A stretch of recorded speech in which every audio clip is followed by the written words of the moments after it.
내가 무엇을 가지고 여호와 앞에 나아가며 높으신 하나님께 경배할까? 내가 번제물로 1년 된 송아지를 가지고 그 앞에 나아갈까? 여호와께서 천천의 순양이라 만만의 강물 같은 기름을 기뻐하실까? 내 허물을 위하여 내 맏아들을, 내 영혼의 죄로 말미암아 내 몸의 열매를 드릴까?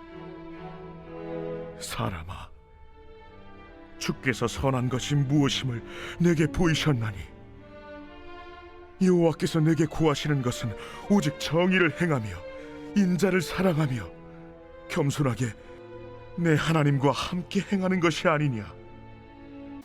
성도 여러분, 안녕하세요. 오늘도 우리가 말씀의 은혜로 승리하는 귀한 하루가 되기를 주님의 이름으로 축원드립니다.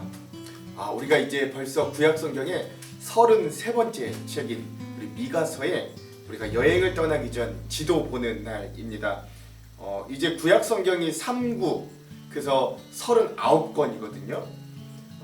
그 중에서 벌써 33번째 책이고 또 그 남은 책들도 그렇게 분량들이 많지가 않아서 굉장히 속도감 있게 이 소선지서들을 우리가 빨리 보아갈 겁니다. 근데 여러분, 그래도 우리가 이 핵심의 메시지들을 놓치지 않고 갈 테니까 우리가 이 뒤편에 있는 소선지서들 사실 잘 모르잖아요. 잘 읽을 수 있는 아주 좋은 기회입니다. 그 뜻을 잘 알 수 있고 우리의 삶에 적용할 수 있는 아주 좋은 기회이기 때문에 여러분, 이 기회를 놓치지 마시고 우리가 39번째 말라기까지 즐겁게 아주 여행을 끝까지 잘했으면 좋겠습니다. 여러분, 앞서 듣고 오셨듯이 우리 이 미가서의 핵심 구절은 6장 6절에서 8절까지의 말씀입니다. 그래서 제가 한번 다시 읽어볼게요. 내가 무엇을 가지고 여호와 앞에 나아가며 높으신 하나님께 경배할까? 내가 번제물로 1년 된 송아지를 가지고 그 앞에 나아갈까? 여호와께서 천천의 순양이나 만만의 강물 같은 기름을 기뻐하실까? 내 허물을 위하여 내 맏아들을, 내 영혼의 죄로 말미암아 내 몸의 열매를 드릴까? 사람아, 주께서 선한 것이 무엇임을 내게 보이셨나니 여호와께서 내게 구하시는 것은 오직 정의를 행하며 인자를 사랑하며 겸손하게 내 하나님과 함께 행하는 것이 아니냐. 아멘. 그렇습니다. 그래서 여러분, 오늘 우리가 이 아주 유명한 이 미가서의 핵심 구절의 말씀과 같이 오늘 우리의 삶에 하나님이 무엇을 요구하시는가를 이 미가서를 통해서 우리가 좀 한번 발견했으면 좋겠습니다. 미가서도요, 두 가지 키워드로 이야기를 할 수가 있는데, 첫 번째는 뭐냐면 미가서를 시작하면서 미가서는 정의, 도덕성, 그리고 예배의 회복을 말이 아니라 실천으로 옮길 걸 강조하는 책입니다. 너희가 말로만, 형식적으로만 신앙생활을 하지 말고 진짜 하나님이 원하시는 걸 삶으로 행하라 라고 이야기하는 첫 번째 책이에요. 자, 그럼 두 번째 미가서가 이야기하는 건 무엇이냐면 하나님의 강력한 심판과 또 하나 한편에서 하나님의 넘치는 은혜와 회복이 동시에 우리들에게 주어지는 그런 책이다. 오늘 우리가 죄를 지어 하나님께 징계받고 심판받을 수밖에 없으나 그것도 받아들이되, 그러나 또한 우리를 징계하시되 완전히 멸하지 않으시고 우리에게 구원과 회복을 주시는 하나님도 받아들여라 라고 하는 책이 미가서다 라고 할 수 있는 거예요. 이 미가는요, 모레셋이라는 작은 마을의 출신 사람이었습니다. 미가 선지자는요, 이런 출신을 기초로 많은 학자들이 또한 한 가지, 이 미가에 대해서의 정보가 거의 없어요. 미가의 아버지의 이름과 가문에 대한 언급이 없는 것으로 보면 미가의 출신이 그렇게 막 유수하거나 뭐 이런 집안이 아니었다. 평민 출신이었다. 아니면 비천한 가문의 출신이었을 거라고 예측합니다. 그러니까 이제 같은 시기에 이 남유다에서 이사야 선지자가 활동했지만 이사야 선지자는 가문도 좋았어요. 그리고 왕과 이 귀족들, 지도층을 직접적으로 상대할 수 있는 지식과 그런 사회의 지도층이었던 사람이었거든요. 그런데 미가는 이 당시 남유다의 서민들을 상대로 사역을 진행하였습니다. 근데 여러분, 중요한 건 뭐냐면 그럼에도 불구하고 이 미가가 구사한 언어, 수사법이 굉장히 탁월하다라는 것이었어요. 한편 여러분, 뭐 기억나실지 모르겠는데 우리가 예레미야서를 읽으면서 이 예레미야가 활동하던 이 남유다의 여호야김 왕 때 제사장들과 거짓 선지자들이 이 남유다의 멸망을 이야기하는 예레미야를 죽이려고 모의했는데 그 중에서도 선량한 몇몇 장로들이 이 예레미야의 심판에 대한 예언을 아니다, 지금 이 예레미야가 반역을 꾀해 이런 게 아니라 이미 이의 선대인 미가도 우리 예루살렘의 멸망을, 이 성전의 멸망을 이야기했다라고 이야기해 주므로 예레미야가 죽음에서 피할 수 있는 그런 공간을 열어준 것도 선배 선지자인 이 미가 선지자다라는 것 여러분 기억하실 수 있을 겁니다. 그런데 좀 안타까운 건 이 당시 활동했던 이사야나 미가 선지자 모두 안타깝게도 아수르로 인해서 북이스라엘이 멸망할 것을 이야기했고 또 그것을 직접 목도했어요. 그리고 남유다는 이 아수르에게는 구원을 얻어도 결국 바벨론에 의해 멸망할 것을 또한 예언합니다. 그리고 예배가 형식적으로 종교적인 의식으로 전락한 것에 대해 상당히 비판하고요. 또 이들의 삶에 어떤 정의와 공의와 사랑이 직접적으로 행해지기를 계속해서 촉구하는 거예요. 즉 아모스가 북이스라엘에서 활동하던 정의와 공의의 선지자였다면 미가는 남유다에서 활동한 정의와 공의의 선지자였다. 여러분 이렇게 보아도 무방하다. 이렇게 우리가 미가서를 이해하면서 미가서의 여행을 떠나는 준비를 했으면 좋겠습니다. 자, 그럼 미가서의 개요를 한번 살펴볼게요. 첫 번째, 미가엘라는 이름에 대해서 한번 살펴봅시다. 미가의 이름은요, 히브리어로는 미카. 근데 이 미카가 원래 정식 이름이 아니라 미카야후라고 하는 이 단어가 미카라고 축약돼서 짧게 이 요약 압축돼서 미카라고 부르게 되었다고 합니다. 이 미카야후라는 뜻이 무슨 뜻이냐면 하나님과 같은 자가 누구냐라고 하는 이름의 뜻이라고요. 헬라어로는 미카이아스라고 하고요. 영어 성경으로는 북 오브 미카, 그래서 미가의 책이라고 하고요. 우리 한글 성경도 그래서 이 미가 선지자의 이름을 딴 미가서 이렇게 우리가 부른다는 것. 하나님과 같은 자가 누구냐라고 하는 이름 뜻의 이 미가 선지자의 이름을 그대로 따왔다는 걸 우리가 아시면 되겠습니다. 자, 두 번째, 저자는 누구인가? 이 미가서의 저자도 전통적으로 우리가 미가 선지자 본인이 저자였을 것이다 라고 여겨집니다. 두 가지 근거가 있는데요. 첫 번째, 미가서 1장 1절 그리고 3장 12절에 보면 이 미가가 스스로 이 책의 저자라는 것들이 잘 나타나고요. 자, 두 번째, 앞서 말씀드렸죠. 예레미야서에서 미가의 예언을 인용함으로 이 미가가 역사적으로 실존한 인물이라는 걸 증명해 주는 거예요. 미가가 그런 예언을 직접 했고 이런 예언을 남겼다라는 것들이 증명이 되기 때문에 전통적으로 이 미가서는 미가 선지자가 저자다라는 것들이 인정되어 왔다. 별다른 이견이 없었다. 여러분 이렇게 아시면 되겠습니다. 자, 이 미가서는 그러면 언제 쓰여졌냐? 기록 연대를 한번 볼 건데요. 미가서의 저작 시기는 주전 700년대로 봅니다. 여러분 이 미가가 활동했던 남유다의 위에 북이스라엘에는 호세아와 아모스 선지자가 미리 이 미가보다는 좀 앞서서 활동했고요. 또 조금 이후에 이사야 선지자와 같은 시기에 활동했던 남유다에서 활동했던 선지자가 미가 선지자입니다. 미가 선지자는 남유다로 보자면 요담 왕과 아스 왕과 히스기야 왕 시기까지 활동하였어요. 이 미가서의 1장 1절에 보면 나와 있습니다. 그리고 북이스라엘로 보자면 아수르가 북이스라엘의 침공을 본격적으로 하는 그런 시기에 미가가 왕성히 활동하였다. 그래서 이 기간을 살펴보면 미가가 활동했던 총 기간을 살펴보면 주전 735년에서 690년까지 이 미가가 활동했음을 역사적으로 추측해 볼 수 있습니다. 근데 미가는요 사역 기간 중에 북이스라엘이 멸망하는 걸 직접 확인했어요. 이게 주전 722년입니다. 또 미가 선지자의 외침은 히스기야 왕과 요시야 왕의 신앙 개혁에도 직접적으로 영향을 주었을 것으로 추측됩니다. 이 모든 것들을 종합해 보면 이 미가 선지자가 이 미가서를 저작했던 기간은 미가 선지자의 활동의 후반기인 주전 700년경, 그러니까 이미 북이스라엘이 멸망하고 난 이후라고 추정하는 것이 맞다. 이렇게 이야기해 볼 수 있습니다. 자, 그러면 이 미가서가 쓰여졌던 시대 배경을 한번 살펴봅시다.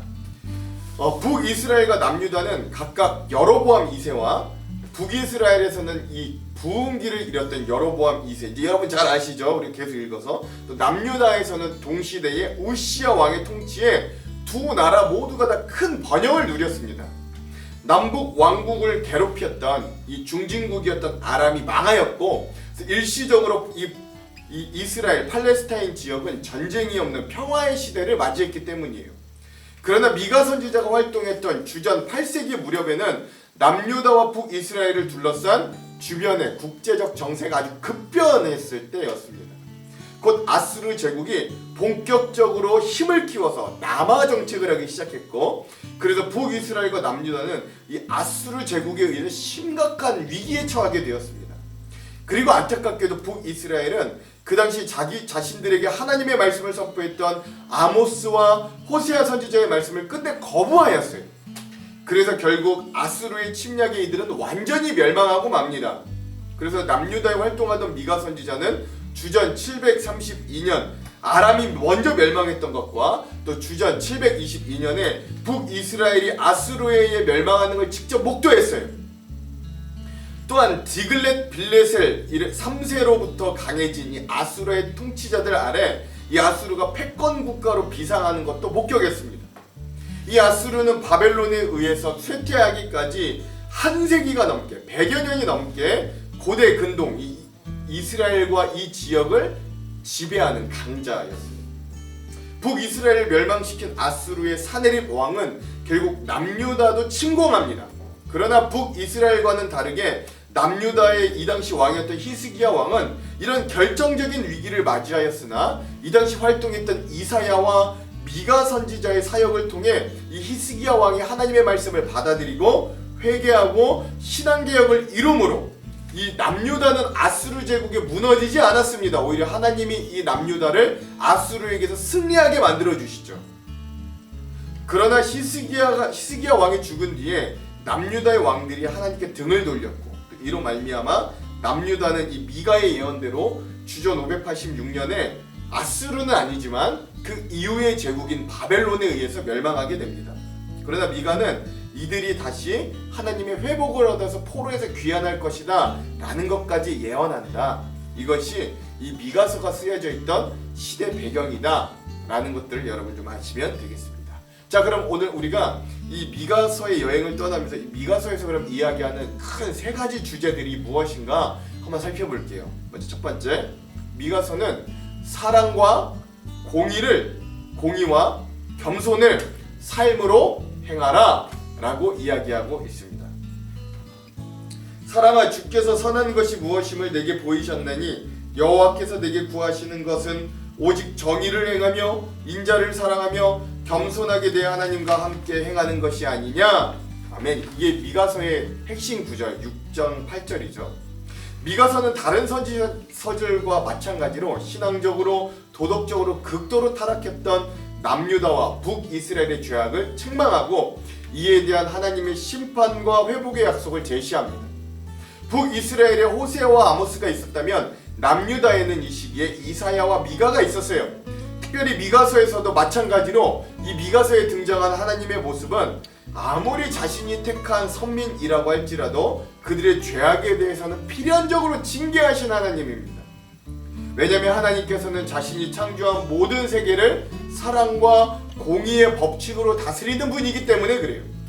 그러므로 하나님은 자신의 형상을 따라 지으시고 본인의 자녀로 선택한 이스라엘에게도 이런 하나님의 사랑과 공의를 실천하기를 요구하시는 거예요. 심지어 그것이 일련된 송아지, 천천의 순양, 만만의 강물 같은 기름, 또는 하나님께 나와 예배하는 제물이 내 맏아들을 바치고, 또는 그것도 모자라 내 몸 자체를 희생제물로 드린다고 하여도 하나님은 이런 사랑과 공의가 없다면 그걸 기뻐하지 않으신다고 하셨어요. 오히려 하나님께서 기뻐하시는 일은 공의를, 우리의 삶 가운데 공의를 행하고 인자를 사랑하고 사람들을 사랑하고 겸손히 하나님과 동행하는 그런 실천임을 강조하는 거예요. 이는 공교롭게도 같은 시기에 활동했던 아모스가 강조했던 정의와 공의, 또 호세아가 강조했던 인자, 사랑, 그리고 이사야 선지자가 강조했던 겸손히 행함의 메시지들을 이 미가는 아주 세 명의 메시지를 종합해서 혼자 말하고 있는 거죠. 즉 미가는 말과 마음으로만 회개하는 것을 넘어서서 신앙인들의 삶에서 사랑과 정의와 겸손을 직접적으로 행할 것을 강조하고요. 히스기야 왕의 신앙개혁의 직접적인 기폭제 역할이 되기도 하였다. 그러니까 너희의 삶에서 이런 것들을 직접적으로 행하라 라고 하는 이 메시지가 결국 신앙의 개혁을 일으키는 기폭제가 되었던 거예요. 그러므로 내일부터 우리가 미가서를 읽으면서 오늘 우리의 삶에서 하나님이 기뻐하시는 정의와 사랑과 겸손의 모습을 우리의 삶에 실천하는 노력이 있기를 우리가 소망해 보는 것, 이게 이 미가서가 말하는 첫 번째 주제입니다. 두 번째 주제는요, 하나님의 심판과 또 하나님의 회복을 동시에 받아들이라 라고 하는 것입니다. 이거 어렵죠? 이걸 어떻게 동시에 받아들여요? 미가서에서는 택한 백성이라고 할지라도 그 죄에 대해서는 하나님이 필히 징계하시지만 선민 그 자체는 하나님이 긍휼히 여기셔서 무조건적인 회복의 은혜로 구원하시기를 원한다는 하나님의 절대적인 공의와 사랑, 인자를 나란히 제시합니다. 미가는 먼저 구원받은 자의 윤리적인 실천을 강조해요. 그래서 가진 자들의 탐심, 없는 자들에 대한 착취를 질책하는 한편 통치자, 지도자들의 불의와 탈취를 질타하고 책망하였고, 선지자들과 제사장들과 같은 신앙 지도자들의 부정과 욕심을 신랄히 비판합니다. 그리하여 결국 이러한 죄를 통해 북이스라엘과 남유다 모두 하나님의 길을 떠나 범죄하고 말았음을 고발하는 것. 이러한 죄들은 신앙적인 것들과 사회 공동체적인 것들이었어요. 미가는 이러한 죄에 대한 하나님의 심판을 강조합니다. 그러므로 미가는 온갖 죄악으로 인해 온 이스라엘에 대한 하나님의 심판은 확정적인 것이므로 이 심판을 순순히 받아들이라 라고 이야기합니다. 그러나 한편 이 심판을 통해 하나님을 경외하고 순종하기를 배운 백성들은 반드시 심판에서 회복될 거고, 장차 임할 영원한 평강의 나라인 메시아 왕국에 들어가리라는 소망까지도 끝까지 포기하지 말고 받아들이라 라고 또한 한편에서는 이야기하는 거예요. 즉 미가서에 등장하는 하나님은 죄에 대한 심판자로서의 하나님의 모습뿐만 아니라 또한 한편에서는 은혜가 풍성하시고 아브라함에게 주신 약속을 지키시는 데 있어서 신실한 모습, 즉 징계할 때는 확실히 징계하시지만 이 징계한 자들을 가만히 내두지 않으시고 본인의 약속을 기억하시고 이들을 회복하시고 구원하시는 그런 하나님의 모습을 잘 보여줍니다. 그러므로 내일부터 우리가 미가서를 읽으면서 성도는 어떤 경우에 있어서도 즉 징계를 받아도 또는 구원을 받을 때도 자신의 영원한 구원의 축복으로 인도하실 하나님을 끝까지 신뢰하며 그리스도의 장성한 분량이 충만한 데까지 이르도록 힘써야 함을 우리들에게 알려준다. 이게 미가서가 이야기하는 두 번째 주제입니다. 미가서가 이야기하는 세 번째 주제는 메시아 그리스도의 나라를 기대하라 라고 하는 것이에요. 베들레헴 에브라다야, 너는 유다 족속 중에 작을지라도 이스라엘을 다스릴 자가 내게서 내게로 나올 것이라. 그의 근본은 상고의 영원에 있느니라. 아멘. 미가서에서는 이 메시아에 대한 기대가 분명하게 선포됩니다. 북이스라엘은 이미 아수르에 멸망했어요. 그리고 지금 남유다도 북이스라엘을 멸망시킨 아수르에게 심각한 위협을 당하고 있습니다. 사실 지금 가지고 있는 남유다의 힘으로는 도저히 아수르의 힘을 감당하기 어려워 보이기도 한 상황이었어요. 결국 남유다는 이러한 아수르의 위협에서 벗어나긴 했지만 또 100년 후에는 바벨론에 멸망하지만 말입니다. 이러한 상황 가운데서도 미가는 전쟁이 없고 완전한 평화만 있는 이 메시아의 나라 왕국이 이 땅에 반드시 올 것을 알려줄, 또한 택한 백성 이스라엘의 대적을 완전히 멸하시고 자신의 백성에게 구원과 영원한 승리를 가져다 주실 메시아의 탄생과 사역에 대해서도 이야기합니다. 즉 미가 선지자는 인간의 죄악으로 물든 지상에 예루살렘은 필히 멸망하지만 거기서 끝이 아니라 장차 하나님께서 보내실 메시아 예수님을 통하여 메시아 예수 그리스도를 통하여 하나님께서 세우실 완전한 나라가 이 땅 가운데 도래한다, 온다 라는 것을 보여줘요. 즉 이 땅에 존재하던 선민의 나라 북이스라엘과 남유다는 결국 하나님의 징계를 받아 완전히 멸망했어요. 그러나 죄에 대한 하나님의 징계가 택하신 자에 대한 하나님의 구원을 완전히 무효화시키지는 않는다라는 것들을 알려주는 거죠. 하나님은 공의로 택한 백성의 죄에 대해서는 징계하시나 징계 후에는 자신의 언약을 성실히 준행하셔서 자신의 백성을 반드시 구원하시기 위해 메시아를 보내주십니다. 그 메시아가 바로 베들레헴에서 탄생하신 예수 그리스도이시죠. 미가서에는 이런 예수 그리스도의 탄생, 예수 그리스도의 순환, 예수 그리스도의 재림 이후에 행하시는 그리스도의 최후의 승리를 잘 나타내 줍니다.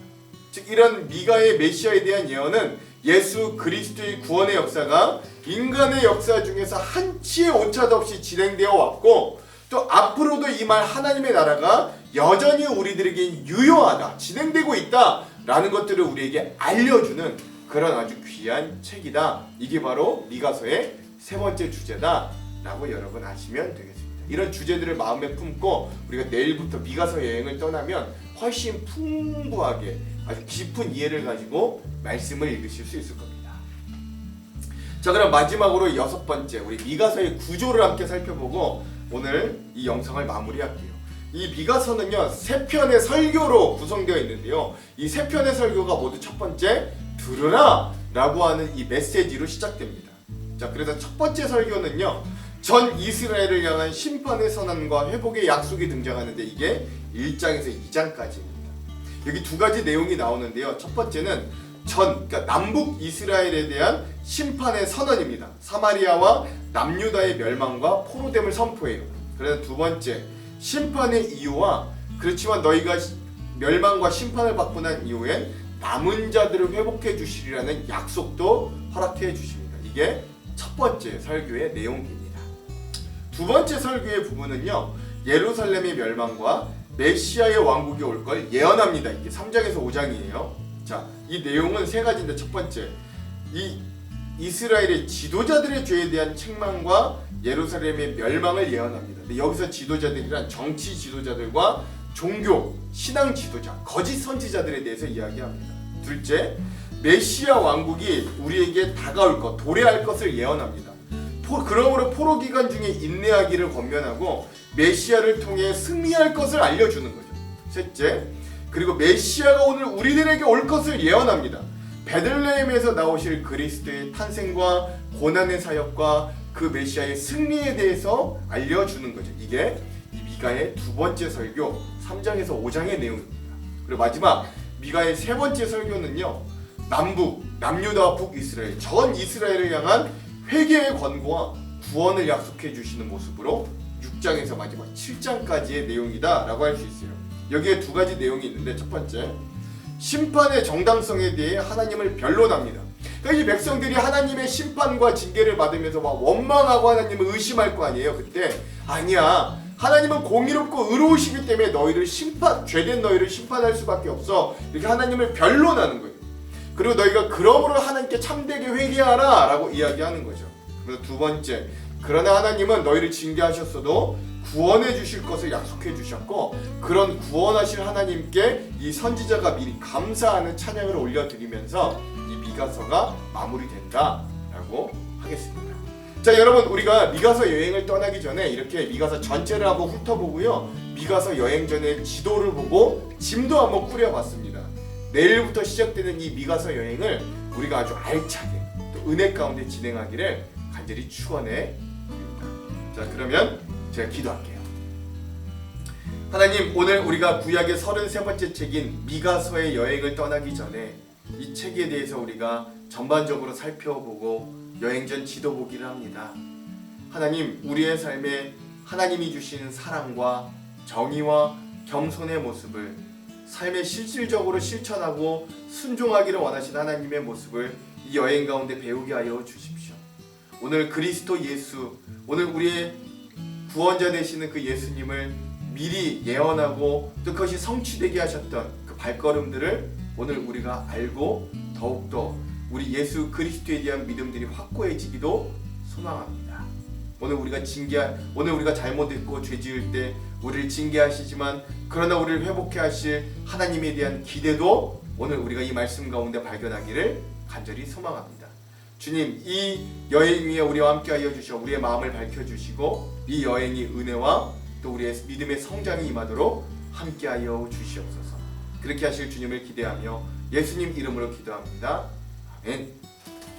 오늘은 이 영상 이후에 마커스 워십의 믿음과 삶이라는 찬양을 듣고 영상을 마무리하겠습니다. 그럼 사랑하는 성도 여러분, 오늘 하루도 말씀으로 승리하십시오. 사랑하고 축복합니다.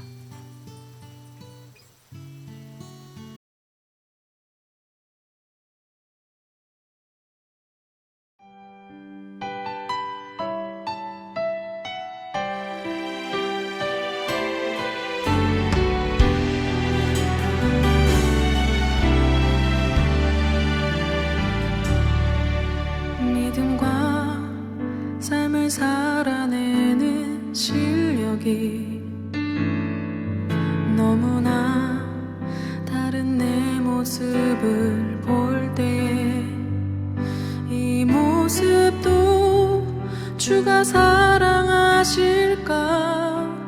자신 없는 내 모습 그저 주님 앞에 있네. 나 같은 자도 사랑하여 주시고 한 번도 나를 떠나지 않으셨네. 아픔 속에 주를 작게 여긴 날 꾸짖지 않으시고 내 손 잡아주시네. 오직 주님 안에 두려움 없네. 고난을 통해 날 만드심을 믿네. 주님만이 내 모든 것 되시네. 주의 강한 손 날 붙드시네. 오직 주님 안에 소망 있네. 내 삶을 통해 영광 받으신 주님, 주님만이 내 모든 것 되시네. 주의 선하심 나 노래하네.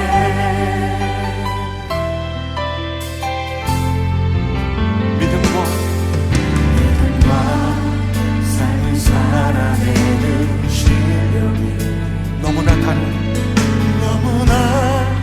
다른 내 모습을 볼 때 이 모습도 주가 사랑하실까? 자신 없는 내 모습 그저 주님 앞에 있네. 나 같은 자도 사랑하여 주시고 한 번도 나를 떠나지 않으셨네. 아픔 속에 주를 작게 여긴 날 꾸짖지 않으시고 내 손 잡아주시네. 오직 주님 안에 오직 주님 안에 두려움 없네. 고난을 통해 날 만드시는 믿네. 주님만이 내 모든 것 되시네. 주님 날 붙드심을 믿습니다. 오직 주님 안에 소망 있네. 내 삶을